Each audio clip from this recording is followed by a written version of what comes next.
어느덧 미국 대통령 선거가 2달 앞으로 다가왔습니다. 미국은 한국과 전혀 다른 특이한 선거 방식으로 대통령을 선출하고 있습니다. 미국에는 50개의 주와 워싱턴 DC가 있습니다. 각 주마다 선거인단을 정하고 승리한 정당이 해당 주의 모든 선거인단을 차지하는 승자 독식 방식인데요. 미국에서 가장 중요한 지역인 캘리포니아는 무려 55명의 선거인단이 존재하고 텍사스 34명, 뉴욕 31명, 플로리다 27명씩의 선거인단이 배정돼 있고 인구수가 상대적으로 적은 알래스카, 몬태나, 노스다코타 등의 지역은 3명씩의 선거인단만 선출합니다. 이렇게 해서 어느 쪽이 더 많은 선거인단을 차지하느냐에 따라서 미국 대통령이 결정되는데, 이렇게 특이한 선거 방식 때문에 지난 미국 대선에서 힐러리 클린턴 후보가 트럼프보다 300만 표 가까이 많은 투표를 받았음에도 도널드 트럼프가 대통령으로 당선될 수 있었습니다. 자, 그런데 최근 트럼프가 최대의 위기를 맞이했습니다. CNN이 트럼프의 건강 이상설을 전격 보도하기 시작한 것인데요. 한 언론 매체의 건강 이상설 보도 이후 최근 총리직 공식 사퇴를 발표한 아베 신조와 매우 흡사한 분위기가 형성되고 있습니다. CNN은 마이클 슈미트 뉴욕타임스 기자의 책 사본을 입수한 뒤 충격적인 사실을 공개했습니다. 트럼프 대통령이 예고도 없이 월트 리드 병원을 방문한 적이 있다. 이때 마이크 펜스 부통령이 대통령 권한을 일시적으로 수행할 직무대행 상태로 대기했다. 이 보도가 공개되자 트럼프 대통령은 CNN의 가짜 뉴스다. 마이크 펜스는 결코 직무대기 상태에 들어간 적이 없고 나는 뇌졸중이 없다. 내가 월터 리드를 방문한 것은 연간 건강검진을 받기 위해서였다. 짧게 방문하고 백악관으로 돌아갔다 라고 소리쳤고, 마이크 펜스 부통령도 폭스뉴스와의 인터뷰를 통해 당신이 미국의 부통령이라며 항시 대기하고 있는 것이 직무의 일부다. 대통령이 의사의 진료를 받았다는 이야기만 들었다 라며 선을 그었습니다. 자, 그런데 여기서 또 CNN이 결정적인 보도를 하게 됩니다. CNN은 이번 방문은 일상적인 대통령 검진 프로토콜을 따르지 않았다. 메릴랜드주 베데스다에 있는 의료센터를 방문한 것에 대해 어느 직원도 통보받지 못했다. 일반적으로 월터 리드의 의료진은 대통령 도착을 앞두고 VIP가 방문할 것이라는 통보를 받게 되어 시설을 폐쇄하게 된다. 이번에는 그런 일이 전혀 없었다. 비공식적인 루트로 방문했다는 뜻이다 전했습니다. 일본에서 아베 총리의 건강 이상설이 처음 나왔을 당시와 상당히 비슷한 수순입니다. 아베 총리도 비공식적인 루트로 도쿄 소재 게이오 대학 병원에서 진찰을 받았고, 이를 두고 아베 내각 관계자와 병원 측은 정기적인 건강검진을 한 것에 대한 추가 검진일 뿐이다. 건강에는 이상이 없다 라고 답했고, 일본 2인자로 불리는 스가 관방장관도 아베 총리의 자민당 총재 임기는 1년 넘게 남았다. 후임을 논하는 것은 시기상조 라고 선을 그었습니다. 그런데 이로부터 얼마 지나지 않아 아베 총리의 공식 사퇴 선언이 나오며 모두를 깜짝 놀래켰죠. 이렇게 트럼프 행정부가 심각하게 흔들리고 있다 보니 전 세계인들이 충격에 휩싸일 만한 소식들이 연달아 터져나오고 있습니다. 바로 미국에서 말이죠. 워싱턴 포스트의 보도에 따르면 얼마 전 트럼프에게 코로나19에 대해 조언하기 위해 백악관에 새로 임명된 스콧 아틀라스 의학 고문이 집단 면역을 추진하고 있는 것으로 알려졌습니다. 집단 면역은 집단 대부분이 감염병에 대한 면역을 가진 상태를 말하는데요. 면역력이 없는 집단 사람들 사이에서는 감염병이 빠르게 퍼지지만 면역력이 충분한 집단에서는 면역력이 없는 사람까지 감염되지 않을 수 있습니다. 이 때문에 집단 생활을 하고 있는 우리는 일정 수준의 집단 면역이 필요한 것이고, 이것이 바로 우리가 그동안 A형 간염, 독감 등의 백신 예방접종을 받은 이유입니다. 자, 그런데 트럼프의 새로운 의학고문 스콧 아틀라스가 말하는 집단 면역의 문제점은 간단합니다. 아직 코로나 백신이 나오기도 전인데 집단 면역을 시행하자고 하는 것이고, 이는 곧 수백만 명의 희생자를 강요하게 되죠. 그럼에도 스콧 아틀라스는 폭스뉴스와 인터뷰에서 우리가 취약계층을 보호한다면 집단 면역으로 접근하는 방법이 더 많은 사망자를 내지 않았을 것이다. 젊고 건강한 사람들이 코로나에 걸리면 문제가 없다 라고 주장했습니다.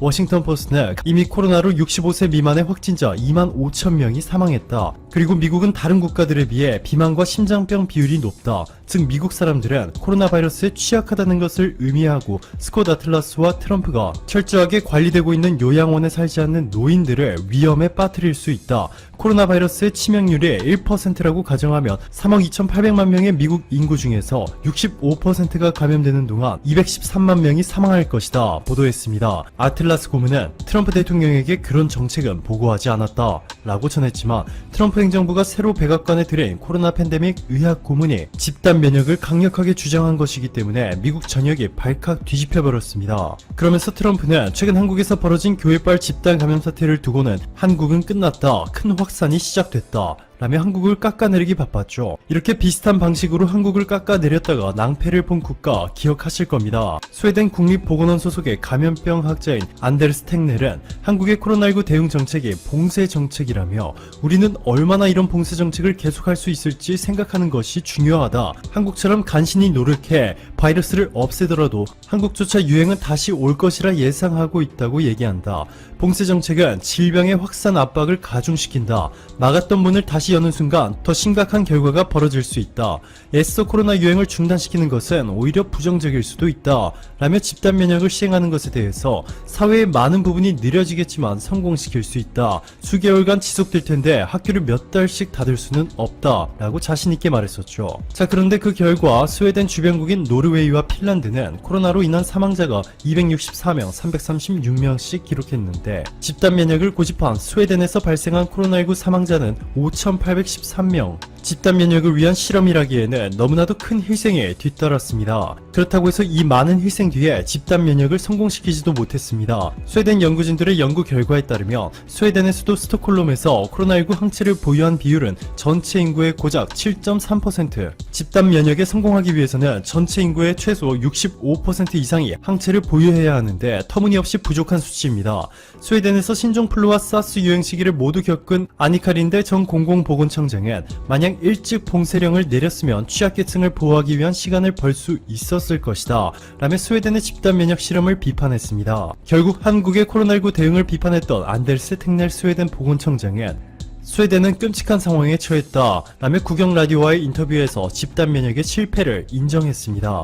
반면 미국과 스웨덴이 비판했던 한국은 현재 전 세계가 입을 다물지 못할 정도로 완벽한 대응을 보여주고 있습니다. 정은경 본부장이 이끌고 있는 한국 방역 당국은 광화문 집회 장소 근처 기지국 접속 정보를 통해 문제의 집회 참여자 거의 대부분을 추적해냈고 신속한 역학 조사를 통해 1차 팬데믹 때보다 훨씬 더 심각해질 줄 알았던 이번 교회발 집단 감염 사태를 보름 만에 감소세로 돌이키는 데 성공했습니다. 게다가 지자체들이 코로나19 방역 지침에 어긋나는 행위를 하는 자들에게 지금까지는 보지 못했던 초강수를 띄우면서 전 세계인들의 시선을 집중시켰는데요. 창원시는 광화문 집회에 다녀와 확진 판정을 받았음에도 거짓말을 해 7명의 추가 감염자를 발생시키는 동시에 2,000명이 넘는 사람들을 검사받게 만든 40대 확진자의 3억 원을 물어내라며 소송을 제기했고, 제주시는 코로나 증상이 있었음에도 제주 여행을 강행한 미국 유학생 모녀에 1억 3천만 원대 소송을 걸었습니다. 이번 교회 사태와 관련해서도 건보공단이 총 57억 원이 넘는 치료비를 청구하고 서울시는 인적, 물적 손해 액수까지 모두 더해 구상권을 청구하겠다는 강경한 입장을 내놓았습니다. 여기에 경기도는 구상권 청구는 물론이고 형사 고발까지 예고하며 강력한 방역 의지를 내비쳤습니다. 이뿐만이 아닙니다. 최근 한국 울산과학기술원의 장재성 교수팀이 개발한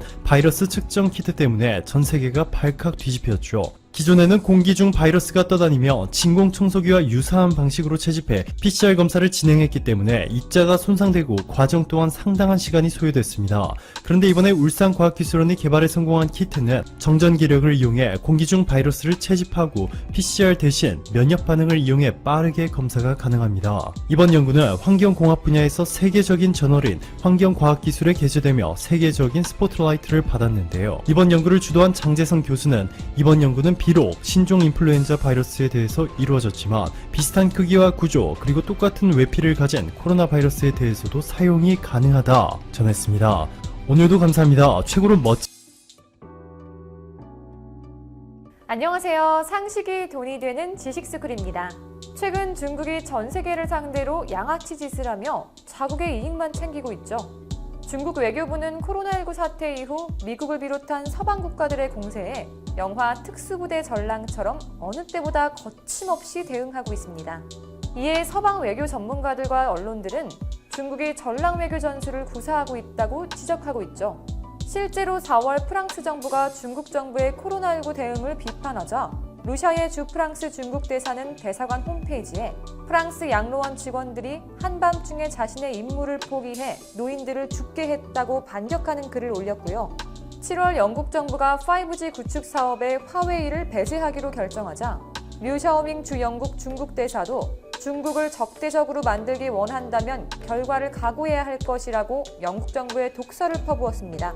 또 5월 미국이 중국의 홍콩 국가보안법 제정에 대응하고자 유엔 안전보장 이사회 소집을 요구했는데 장진 주유엔 중국 대사는 홍콩은 중국의 내정 문제라면서 미국은 전 세계의 트러블 메이커가 되지 말아야 한다며 거부했습니다.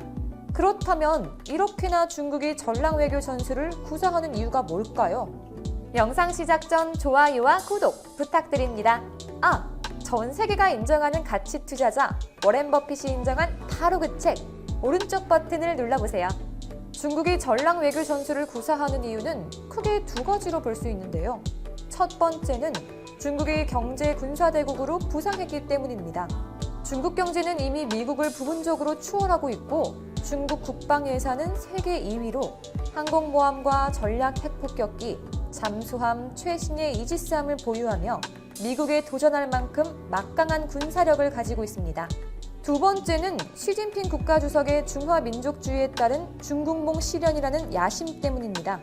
특히 대만, 홍콩, 티베트, 신장 웨이월, 남중국해 등을 핵심 이익으로 규정해 절대 양보할 수 없다는 입장을 내보이고 있는데 여기서 인도와의 국경 분쟁이 심화돼 티베트에 대한 강압적인 자세가 더 심해지고 있습니다.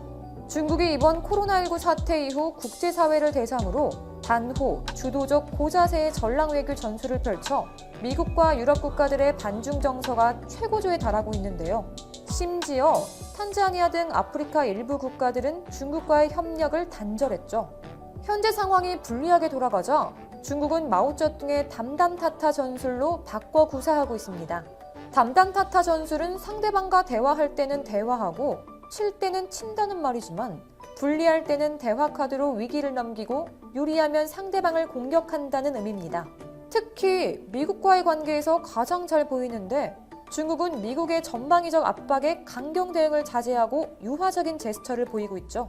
한편 중국은 인도와 국경 분쟁을 벌이고 있고 남중국해에 위치한 주변국들과는 영해를 두고 분쟁을 벌이는 등 영토 전쟁까지 하려는 모습을 자꾸 보이며 세계 평화를 위협하고 있습니다. 그래서 프랑스, 이탈리아, 영국, 캐나다 등 서방 국가들이 모두 중국 기업인 화웨이를 버리고 한국 기업을 찾고 있는 상황인데요. 미국도 중국 공관 폐쇄를 명령하고 홍콩에 대한 제재도 시작했습니다. 이런 상황에도 중국은 영토 전쟁을 일으키려는 자신들의 행동은 생각하지 않고 오히려 이들 나라에게 보복을 하겠다는 협박을 하고 있습니다. 실제로 영국과 중국에서는 이대로 가면 미중 전쟁이라는 섬뜩한 전망을 담은 보고서가 나왔을 정도로 동북아의 평화가 위협받고 있는데요. 중국은 여기서 멈추지 않고 이제는 홍콩 다음으로 대만까지 노리고 있죠. 이렇게 국제사회가 중국에 대해 부정적인 시각을 보여주고 있지만 시진핑은 아랑곳하지 않은 채 자신의 정적을 숙청하고 중국 국민들을 철저히 통제하며 더욱 완벽한 독재 체제를 구축하고 있습니다. 심지어는 경제 사회 분야의 전문가들을 불러 모아 전 세계를 탐하는 중국몽을 실현할 방안을 연구하고 있습니다. 몇몇 학자들은 시진핑이 중국을 죽이고 있다며 양심 발언을 하지만 오히려 축출당하고 있죠. 이렇게 시진핑이 중국몽에 집착하고 있지만 중국몽의 실현은 매우 어려울 것으로 보이는데요. 실제로 많은 전문가들은 시진핑의 중국몽은 일장춘몽에 불과하다고 얘기하고 있습니다. 과연 현재 중국의 상황이 어떻기에 중국의 야욕은 실현할 수 없는 것이라 얘기하며 G2 국가인 중국의 미래를 부정적이고 암울하게 예측하는 것일까요? 사실 중국은 전 세계가 코로나 사태로 경제적 침체를 맞고 있을 때 가장 먼저 경제 재가동을 밀고 나갔습니다. 시진핑은 중국은 방역에 성공했다며 4월부터 중국 내 공장들을 재가동했는데요. 월스트리트 저널, 미국 브루스킹스 연구소 등 여러 외신과 경제 연구단체도 중국 경제가 회복세에 들어가 올해 유일하게 플러스 성장률을 기록한 나라라고 밝혔을 정도로 경제적으로 아직은 안전하게 보일 수는 있습니다. 하지만 현실은 그렇지 않죠. 조지 실추 전 미국 국무장관은 중국은 국가적으로 모순된 구조를 가지고 있어 더 이상 발전이 어렵다고 지적했는데요. 실제로도 많은 전문가들은 중국에 대해 우려하는 점이 한둘이 아닙니다.